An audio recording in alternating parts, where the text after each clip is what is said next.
in London and in New York. It is now being made into a film.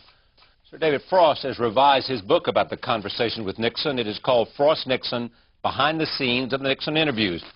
I am pleased to have him here, back at this table. Welcome. I am pleased to be back at this sacred table.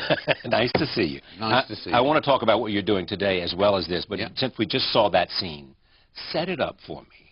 And it's at the center point of the movie, of the play, and I'm soon will be the movie too. It came at the end. Set it up for me. Well, yeah. In the actual taping, it came in the middle of the tape, and it was 2 whole days, 2 separate days, 2.5 hours each day.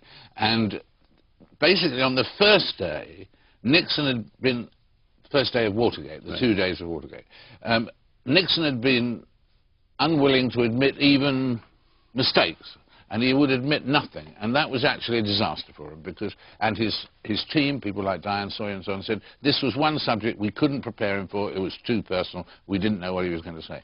He came on the second day prepared to go a little bit further, and then it was a question of turning from, as it were, being prosecutor to being not father confessor, but pushing him further. And on the second day, first of all, he admitted to mistakes and so on, and then I said, once you go further than mistakes, the word that's not enough for people to understand, and waited to hear what he'd say, and he said, well, what word would you express?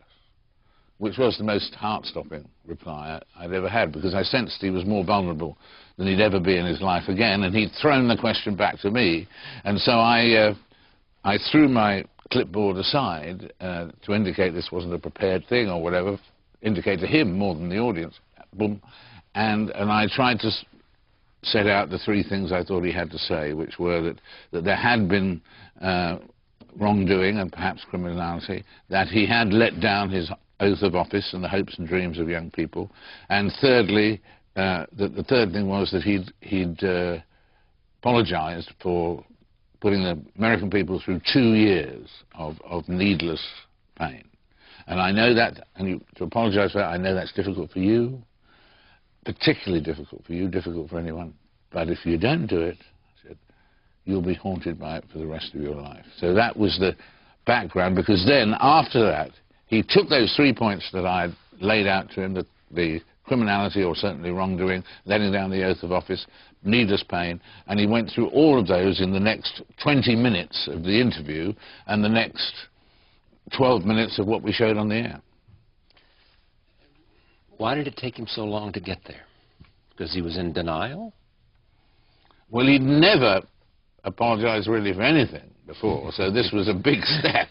And I mean, he went further than we could have expected and so on with what you just showed and so on, and let down the American people and all that.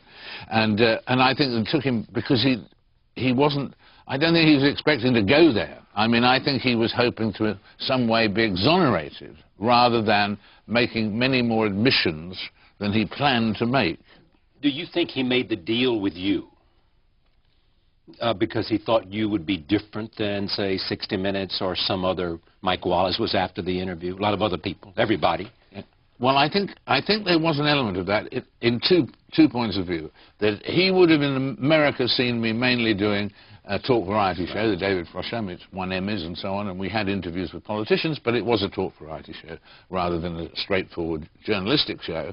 And secondly, he wouldn't have seen the stuff I'd done in England. And thirdly, I think the other thing is that I hadn't, obviously by definition, been on the news every night, thumping him every night, you know. And all the people who'd been on the news nobly, probably thumping him every night, would obviously, he would feel were biased against him, whereas he may have thought that I would be fairer, more independent.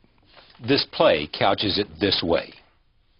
2 men at a point in their career which was not going well. You, on the one hand, in terms of talk variety in Australia, Richard Nixon, clearly, because of Watergate, had lost the presidency. And that one was going to come out of this in better shape than he had been, and the other not. There would be one victor. Did you have any conversations like that? Did you assume that to be the reality? With Richard Nixon, right? With Richard M. Nixon, not Milhouse Nixon. Yeah, not exactly in that sense. I mean, because Peter in the fictional element of the thing, because as you know, I agreed that they could have editorial control because it would be more independent and so on. So there's 15% of it that's 15, 20, 15%. But he did say, when he first came to see me about this, Peter Morgan, could he have the permission to the underlying rights and so on and so forth, he did say, this will be a sort of intellectual Rocky. So I suppose I had heard that phrase, but I'd only heard it like 30 years later. At the time, we didn't... Well, one knew that if one totally failed to get anything out of Richard Nixon, it would be the equivalent of an obituary for me. I mean, that you would know. And did halfway through you feel like it wasn't going badly and that you were facing that kind of consequence? No, I never felt that. I felt... Peter exaggerates the first 3 sessions being hopeless and has a thing of Nixon giving an answer that lasted for 23 minutes. Well, now, if you've never done an interview before, you're going to be aware, at least by the 17th minute, that this answer is getting a little bit long. just a little bit long. It's time for an interruption. Yes, exactly. And so he exaggerates a bit. No. It was obviously, as we approached the Watergate stuff, that was a crunch area, obviously. But no, I never felt we wouldn't make it. You thought, in the end, he would confess that somehow... I didn't think he'd go as far as he went. He did, yeah. But he wanted to use this for exoneration, do you think?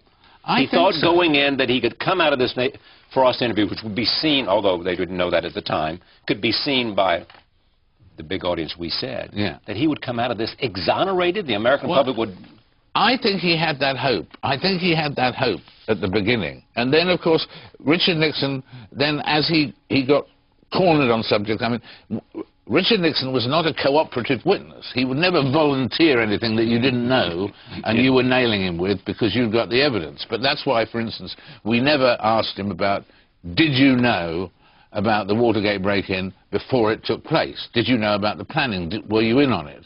Because there was nothing that showed that he was, and therefore you knew you would just get a total denial from him. It is one of the great questions, what did Nixon know? Yeah, you know? Yeah. But there was... What did the president know, and when did he know it? Yeah, exactly. But when you're in a confrontation with someone like Richard Nixon, you can't give hostages to fortune where you haven't got the evidence, where you haven't got decent evidence for something. You know? Yeah. You were helped by James Reston? Yes. What role did he play?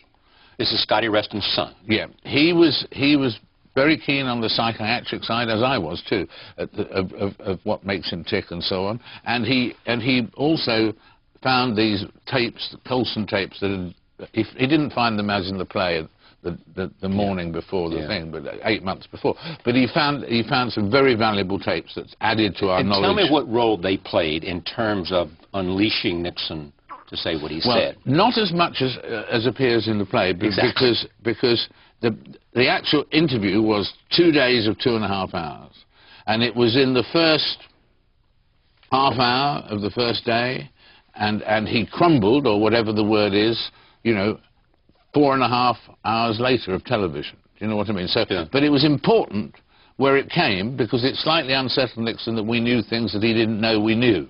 So, I mean, it was valuable, but not indispensable. All right. Any conversations after the fact between the two of you?